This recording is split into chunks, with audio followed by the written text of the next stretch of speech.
Hello New Zealand, Syrian here again, 72-year-old grandfather from a small rural town in New Zealand. I spoke a couple of weeks ago on video about my beliefs and where we're headed in this country. And last time I was using notes. This time I'm doing it from the hip, from the lip. and so forgive me if I stumble. Before I get started, I would suggest any of you who have the opportunity to watch Dr. Julie Ponesi on YouTube on the Faith and Democracy series. She has given a wonderful speech on what is happening around the world, mostly in Canada for her, but if you transfer the words Canada to New Zealand, you'll see what's happening here. Some of you will have seen a video recently that I did calling out our Prime Minister in New Zealand. I refuse to use her name. I will not speak her name again. She's a lying, manipulative, cunning individual who has brought this country to its knees, and she deserves no recognition as a human being. So, in doing so, she just becomes a thing. Just a thing, a harmless thing. I don't hate her. I do not hate her. But I pity her. And I know that when her masters have finished with her, and she's done the job that they wanted to do, or if, as I hope and pray, that by us all standing up she fails in the job they wanted to do, they'll get rid of her just as easily as we swat a fly. She will be of no further use to them. Anyway, on Monday, I'm attending a termination meeting in my employer's office as a school bus driver because I'm unvaccinated.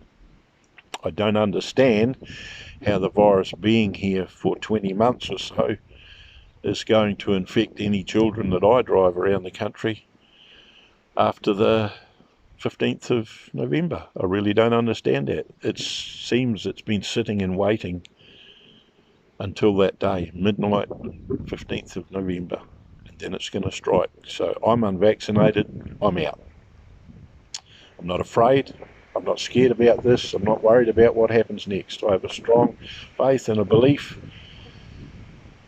in going forward, and I just know that I'll be alright. There are many people out there who are living in fear at the moment, and my advice is don't be afraid. Don't be afraid to stand up. Don't be afraid to ask for help. Don't be afraid to reach out. There are many of us who are willing to put our shoulder to the wheel and help you through this. So don't be afraid. That's the first thing. Secondly, we must stand up against the tyranny that we're seeing around the world.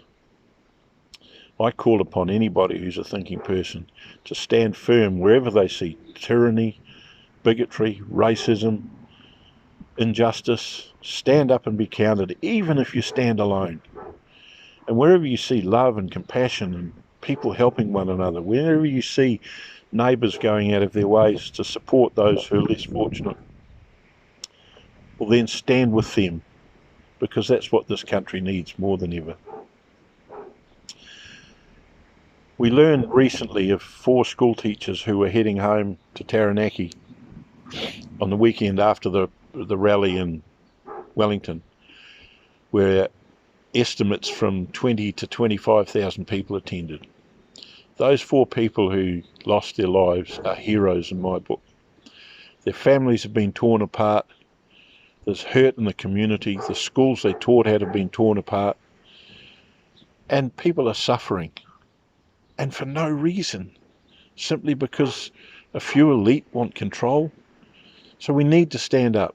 And those of us who stand and say no, no more, you're the heroes. You're my heroes. I look up to people like you, and I'm proud of you. I'm not anti-vax. I want to make that quite clear. I am not anti-vax. I am anti-freedom of choice, or the freedom of choice being taken from us. I am anti-coercion. I am anti-segregation. What has happened in this country is that there's been 2 classes of people established, those that are vaccinated and those that are unvaccinated. The unvaccinated in New Zealand now are classed as what the Germans called Untermensch, or subhumans. And it's wrong. It is so wrong. So we need to stand up. We need to stand together. We need to say no. Enough is enough. If enough of us, and we don't have to be captains of industry, we don't have to be airline pilots, we don't have to be famous sports people or leaders of churches, it just takes ordinary New Zealanders standing shoulder to shoulder and saying, we will not take any more. You can shove your vaccine, you can shove your coercion, you can shove your segregation, you can shove your horrible laws that are tearing us apart.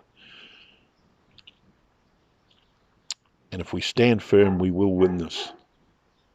I'm not afraid. I might be old, I might be grey, but I ain't going to lie down yet.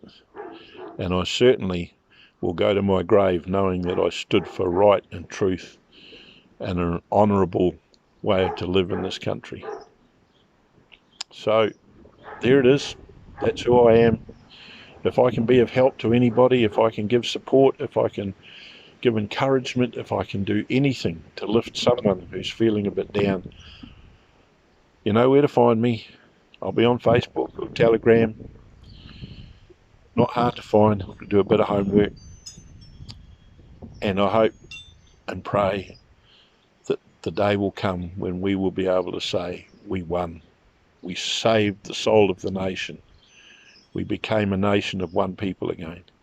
That is my hope and dream. God bless you all.